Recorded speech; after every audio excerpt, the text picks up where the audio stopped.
Economistas, lideranças políticas e empresários estão na expectativa para o que o governador Eduardo Leite coloque, então, em prática as promessas de campanha. Entre os problemas principais está a longa crise financeira que o estado do Rio Grande do Sul vive há décadas.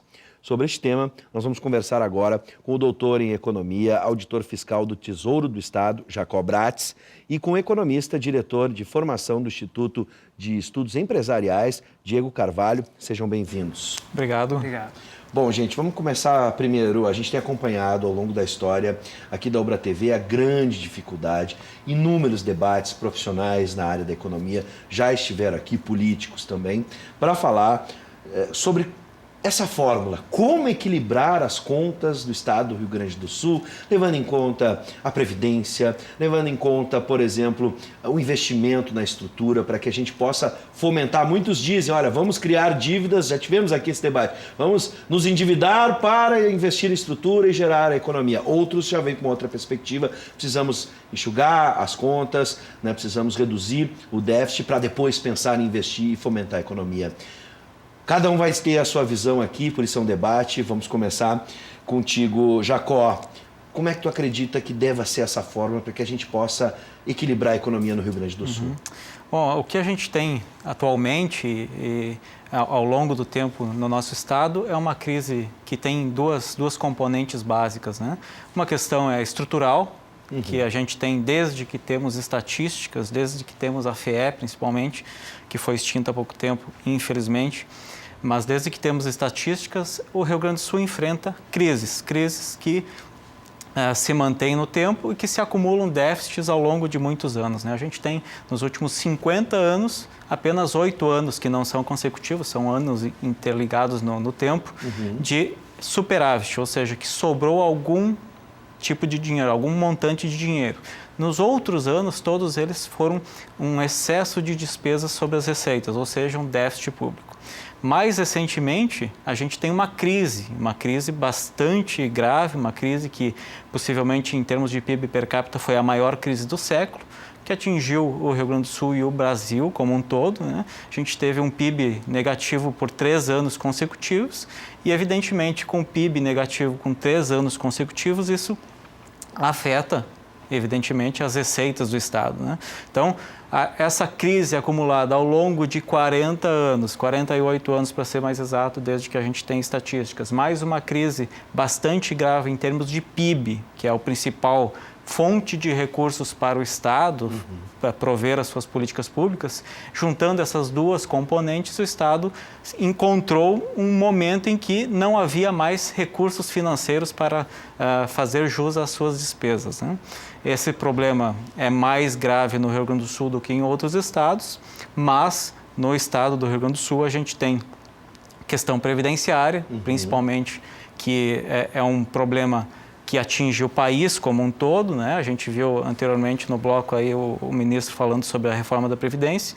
O Rio Grande do Sul já fez praticamente todas as reformas que estavam ao seu alcance em termos previdenciários, mas nesse momento a gente depende muito do governo federal para reformar a Previdência, que é constitucional, e aí sim produzir efeitos também sobre os estados. Diego. Bom, acho que o diagnóstico está muito bem feito, né? Em 50 anos, em pouquíssimos anos nós tivemos realmente receitas superando as despesas no estado do Rio Grande do Sul. Eu acho que o que nós podemos observar de maneira consistente ao longo do tempo é que nós não temos visto limites efetivos ao aumento do gasto público no nosso estado. Isso tem muito a ver também com a própria lógica da política e um descasamento, o desalinhamento entre os interesses de curto prazo das forças políticas, principalmente executivo, legislativo, né? E os interesses de natureza de longo prazo da sociedade. Quer dizer, em muitas circunstâncias, muito embora haja pessoas super bem intencionadas, capacitadas no mundo da política, o que acontece de maneira muito frequente é realmente os políticos estarem pensando muito em resolver problemas de longo prazo que garantam a sua viabilidade política nas próximas eleições e, para isso, sacrificam, digamos, a sobrevivência e o investimento do Estado e a prestação de serviços públicos de qualidade no longo prazo, né? Então, esse incentivo que realmente tem um caráter perverso, né, para a sociedade, ele acaba se sobrepondo, né, e contribuindo para que a gente tenha um déficit, um problema estrutural, né, que, enfim, se repete a cada governo, né, e nós nunca conseguimos resolver. Inclusive, tem um economista, o Mancur Olson, né, já falecido, ele coloca uma frase bem interessante, que nas democracias ocidentais, inclusive nos países desenvolvidos, né, que é o exemplo que ele utiliza, existe uma certa tendência de que pequenas minorias organizadas acabem explorando grandes maiorias desorganizadas. E isso nós acabamos vendo em muitas situações da política, ou seja, determinados grupos ou corporações, grupos de interesse organizados realmente obtendo benefícios do governo, né? E, claro, os políticos se beneficiando disso também e repassando os custos para todo o conjunto da sociedade, para as pessoas físicas, para as empresas, né? Ou repassando o custo para o futuro, para gerações para eleitores que ainda nem existem, que nem podem votar contra essa situação. Bom, você aí de casa, eleitor, se quiser participar da nossa conversa, 99588-2374, está na tela o número, 99588-2374, você aciona o aplicativo WhatsApp e manda mensagem de texto para a gente, pode mandar perguntas e comentários. Bom, uma das primeiras, antes mesmo de tomar posse, o governador Eduardo Leite tem um dos primeiros atos ou conquistas, que é a prorrogação da alíquota do ICMS por mais 2 anos. Como é que a gente pode, nessa fórmula que estou tentando descobrir aqui com vocês, né, para o equilíbrio das contas do Estado, entender, né, um Estado que já sobrecarrega o eleitor, né, o consumidor, enfim, o cidadão, como é que a gente pode fazer essa conta, equilibrar as contas do Estado falido financeiramente e, ao mesmo tempo, não onerar a população com mais impostos ou impostos altos? Teria outra saída a curto prazo? O ICMS não ter sido prorrogado em dezembro agora, seria uma fatalidade bastante grande para o Estado, para os serviços públicos que o Estado presta. Eu, pessoalmente, acredito que daqui a 2 anos a gente voltará a essa discussão, porque os cenários de ajuste fiscal que a gente tem desenvolvido não dão conta, 2 anos de ICMS não dão conta de resolver os graves problemas enfrentados pelo Estado. A gente tem cenários para 10, 15 anos e enquanto não for reformada a Previdência como um todo, aquela questão que a gente estava avaliando antes, e enquanto não for resolvida a questão do regime de recuperação fiscal, que o Estado não aderir efetivamente ao regime de recuperação fiscal, não tem saída no curto prazo. Então, ainda que o ICMS cause para o contribuinte uma questão de tirar um pouquinho mais de dinheiro do bolso, seja lá na telecomunicação, seja na gasolina, seja na energia elétrica, que são os bens bastante importantes, ainda assim, eu creio que é importante para o Estado ter mantido as alíquotas, porque os serviços públicos terão que ser prestados de qualquer maneira, e em não sendo mantidas as alíquotas, a gente teria, por exemplo, atrasos salariais, possivelmente de 4 a 6 meses. E convenhamos que dificilmente um Estado, seja ele qual for, vai funcionar com policiais militares, professores ou qualquer outro servidor público não tendo seu salário pago durante 4 a 6 meses. Sim. Então, nesse curto prazo, não tem outra saída a não ser, infelizmente, o aumento de impostos, ainda que isso cause graves problemas também em competitividade da economia gaúcha em relação aos demais estados da federação. Ou seja, os 2 anos, pelo menos na visão do Jacó, ainda são poucos. Concorda, Diego? Pois é, a questão da manutenção do aumento do ICMS realmente é muito prejudicial. A gente vê no setor privado aí várias empresas entrando em recuperação judicial, principalmente produtores marginais, aquelas empresas que já operavam com uma margem menor, quebrando, entrando em recuperação, indo à falência, demitindo, não investindo, né, o que aumentaria a produtividade da economia e a nossa competitividade. O que eu acho importante aqui nesse debate é o seguinte: a gente deveria ter algum dispositivo que impedisse que o Estado prorrogasse esse aumento de alíquotas. Do contrário, a gente acaba criando um incentivo contrário ao interesse da sociedade e até talvez uma certa acomodação de parte do governo, sabendo que ele tem a possibilidade no futuro de prorrogar essa alíquota majorada, não fazer as reformas que seriam necessárias. Então, são compreensíveis os argumentos de que no curtíssimo prazo não há outra alternativa, do contrário a gente teria um colapso de serviços públicos que são essenciais para a nossa vida, né?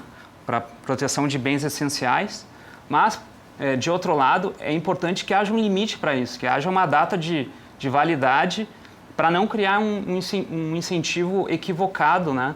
Dá para chamar de uma dependência desse mecanismo. E acabar mantendo sempre esse vício de é possível manter as alíquotas majoradas, então não temos tanta pressa de assumir um custo político que é alto, de reformas bastante profundas, né, que o Estado precisa. Outro detalhe, o Jacó aqui já antecipou, o governo federal, vamos falar sobre o regime de recuperação fiscal que o governo federal propôs ao governo, apresentou para o governo do Estado. Uma das questões, e aqui já vamos tentar até ampliar o debate, nas visões de cada um sobre a economia e as soluções, como por exemplo a questão das privatizações. Aí é um detalhe muito importante, o governo federal exige privatizações, exige que o Estado diminua, mas a gente tem a questão pontual do Banrisul. E aí o governador Eduardo Leite, para que a gente possa entrar nesse regime de recuperação fiscal, bateu o pé dizendo que o Banrisul não vai ser privatizado. Como é que vocês entendem essa dinâmica? Há espaço para a negociação de uma nova proposta para o regime de recuperação fiscal, excluindo o Banrisul? Ou o Banrisul deve entrar, como muitos pensam que o Estado deve diminuir de qualquer jeito e o banco, não haveria necessidade de ter um banco aqui no Estado? Jacó. Ainda em relação à pergunta anterior, sobre as reformas, né? Os estados da federação, eles são muito dependentes da União. Dependentes no sentido de que qualquer tipo de reforma que venha a ser feita depende de reformas constitucionais, né? O Rio Grande do Sul, o Brasil, ele tem uma Constituição bastante rígida, né? Ou seja, muitos assuntos estão tratados na Constituição quando não, em nem todos os países é assim. Alguns assuntos, por exemplo, como reforma financeira ou a própria reforma da Previdência poderiam ser tratados em leis complementares ou próprias leis ordinárias. Então, os grandes problemas que afetam atualmente o Rio Grande do Sul, que é Previdência e dívida, a gente depende da União. Então, não basta vontade política, não basta o governador querer resolver, não basta os servidores do Estado terem um bom ânimo de resolver os problemas, porque a maioria dos problemas não depende do Rio Grande do Sul. No curto prazo, a única ferramenta que o governo, o Poder Executivo tem, e evidentemente com resultados fiscais, né? Porque tu falaste bem antes, a prorrogação do ICMS vai gerar 6 bilhões em 2 anos para o Rio Grande do Sul, qualquer outra medida geraria em torno de 100 milhões. Então, o tamanho fiscal do problema é muito grande e a única ferramenta que o Rio Grande do Sul tem é justamente aumentar tributos, ainda que isso cause os problemas que a gente já discutiu, né? Sobre o regime de recuperação fiscal, a legislação que foi aprovada no Congresso, ela não prevê que o Estado deva oferecer o Banrisul ou a CE, ou a RGE, ou outras estatais. A legislação prevê que o Estado deve oferecer apenas uma estatal. Se ele oferecer mais estatais para serem federalizadas ou privatizadas, o Estado terá acesso a mais crédito. Sim. Mas legislação, o artigo frio da lei, ele diz que, no mínimo, uma estatal. Então, a questão de o Estado ter que oferecer o Banrisul me parece mais uma questão política, uma questão de se o Estado quer pegar mais dinheiro emprestado, quer fazer mais financiamento, ele vai ter que ter mais capital para oferecer para a União como garantias. Em não querendo oferecer o Banrisul, eu acredito que o Estado ainda consiga aderir ao regime, mas não com linhas de financiamento que resolvam um problema grave que é os déficits de curto prazo. É uma questão política e até envolve questões de visão de mundo mesmo. Exatamente, de ideologia. Né? Ideologia, claro. Diego, como tu pensa essa situação?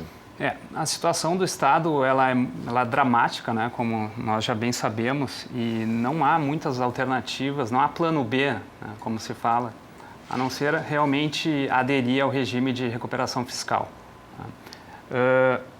De outro lado, há o aspecto das empresas estatais, né? O que nós temos visto é que empresas como CE, CRM, Sulgás, além de terem dívidas muito elevadas, inclusive dívidas fiscais, né? Se fala aí que a própria CE tem uma dívida de ICMS que beira os 2 bilhões de reais.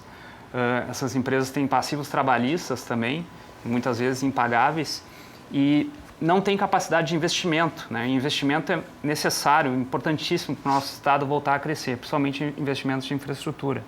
Então, certamente a privatização dessas empresas seria fundamental como uma das medidas a serem tomadas. Claro que a questão do Banrisul ela é bem mais delicada, né? Se fala muito que o próprio crédito no Brasil é muito concentrado, então a privatização do Banrisul poderia, caso fosse vendido para os bancos que já estão operando no Brasil, os grandes bancos, a gente poderia ter uma concentração bancária ainda maior. Mas eu acredito que, mesmo diante dessa realidade, eu não vejo como necessário um Estado ter um banco, né? Nós vemos outros países em que não há um banco estatal, os estados, as províncias não mantêm bancos estatais. Então, acho que esse tipo de atividade pode ser melhor gerida pelo setor privado. Não é mantendo o Banrisul estatal que nós vamos resolver um outro problema, que é o da concentração bancária no Brasil. O problema da concentração bancária tem a ver com regulação, com atração de investimentos, é um outro problema. Então, não adianta a gente aqui estar tentando combater a consequência de um outro problema que nada tem a ver com o déficit do Estado, né? Bom, vamos ainda nas privatizações tentar entender que modelos a gente pode seguir, né? Uns entregam parte do capital, enfim, liberam para que seja comercializado com ações. Como vocês entendem que deve ser esse modelo? Se ele deve ser implementado, de que forma?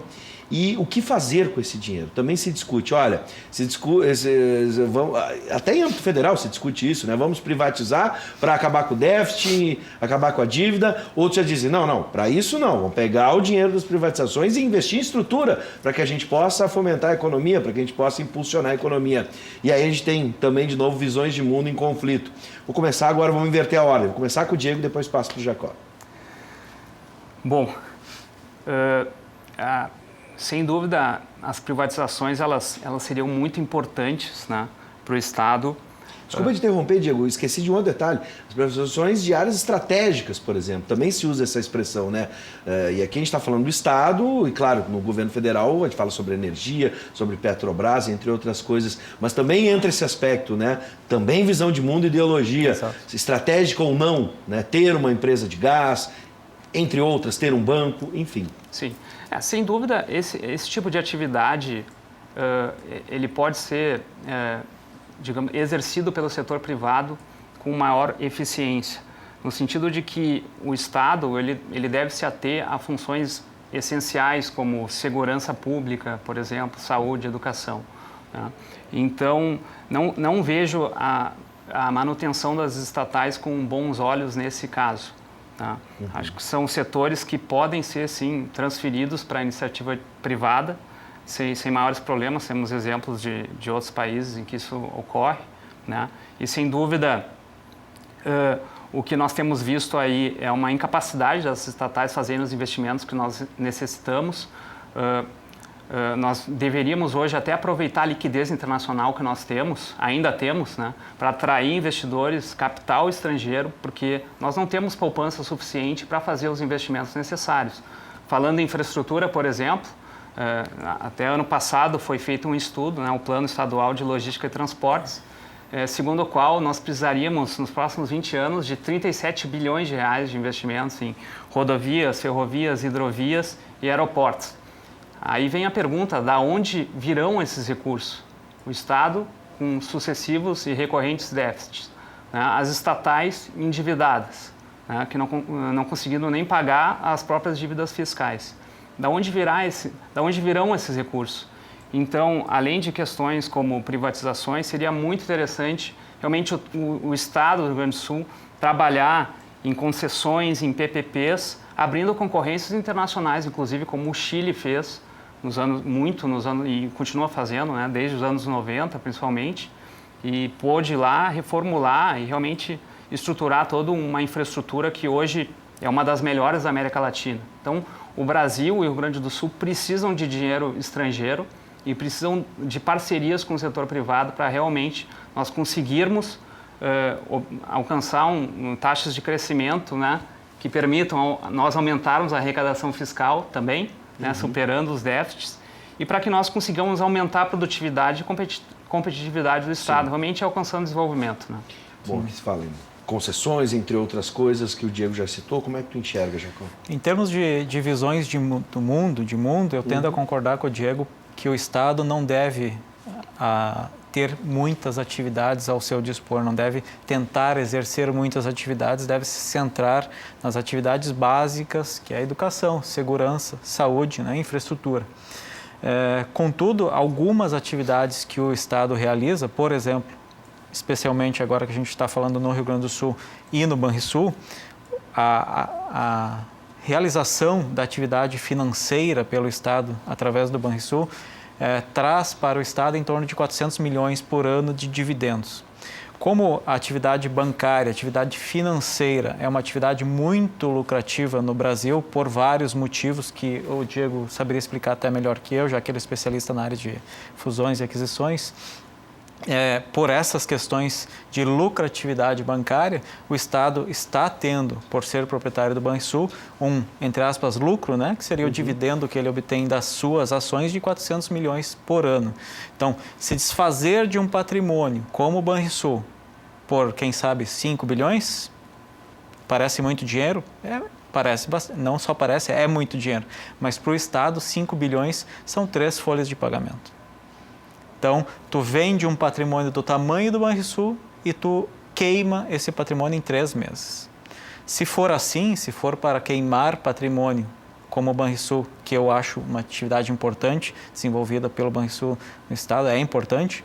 Se for para isso, eu diria que eu sou contra, apesar de ter uma visão de que o Estado deva se centrar em poucas atividades. Mas, se houver algum tipo de privatização, ou entrega para a União, né, que é a federalização, para investir em infraestrutura, melhorar a infraestrutura para o setor privado, poder aumentar, então, a competitividade da economia gaúcha e, assim, aumentar a arrecadação, melhorar a vida dos gaúchos, aí sim eu teria uma certa concordância. Como eu adiantei os nossos convidados, o tempo na televisão é muito curto e o nosso tempo está acabando, mas eu tenho alguns minutos, eu vou pedir para ser bem sucinto. A questão realmente vamos combinar, a gente não vai ter tempo mesmo para responder, porque nem o governador consegue responder. A questão dos salários. Né? O governador está pagando a folha de dezembro. Entrou agora, alguns dias, vai parcelar salário de novo ainda nesse começo. Existe uma possibilidade da gente encontrar uma fórmula mágica para isso? Começo com o Diego e termino com o Jacó. Acho que as respostas vão ser curtas porque está difícil de achar essa resposta. Na verdade, impossível, né?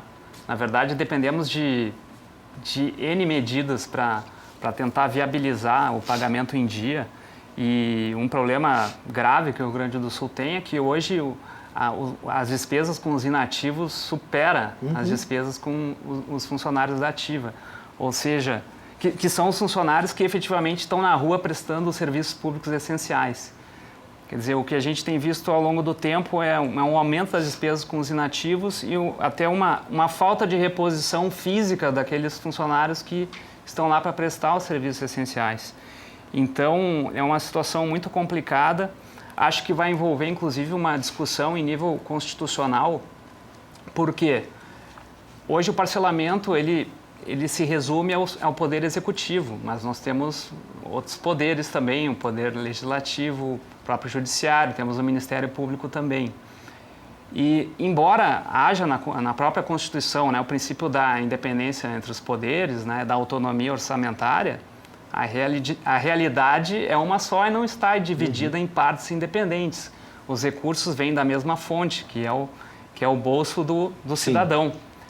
Então, na minha visão, acho que isso deveria ser levado à discussão, certamente vai ser levado aos tribunais superiores, ao STF, para realmente discutir se a gente não tem que, digamos... Sim. Os outros poderes se solidarizarem com essa questão também. Bom, passa como a gente começa no início da nossa conversa, Jacó, passa por uma questão muito maior do que o próprio Estado. Como eu já frisei durante a nossa conversa aqui, e sendo bem sucinto a pergunta que tu fizeste, a resposta é não. não tem, no curto prazo, maneira de pagar salário em dia no Estado hoje. Por quê? Porque tudo aquilo que a gente discutiu aqui não depende do Estado e todas as medidas que o Estado pode fazer, e certamente há várias, elas não têm resultado fiscal, ou seja, não tem um impacto fiscal que seja necessário, por exemplo, para uma folha de pagamento que é em torno de R$1,5 bilhão de reais. Por mais que tu faça reformas, por mais que tu faça todo tipo de eficiência de gasto, qualidade de gasto, por mais que o Estado tenha divisão de estudos fiscais, de qualidade de gasto para melhorar a qualidade do gasto público, o efeito fiscal geralmente é em milhões, quando o problema é bilhão, né? Isso, para fechar a nossa conversa, me leva ao cinema que a gente acabou de falar.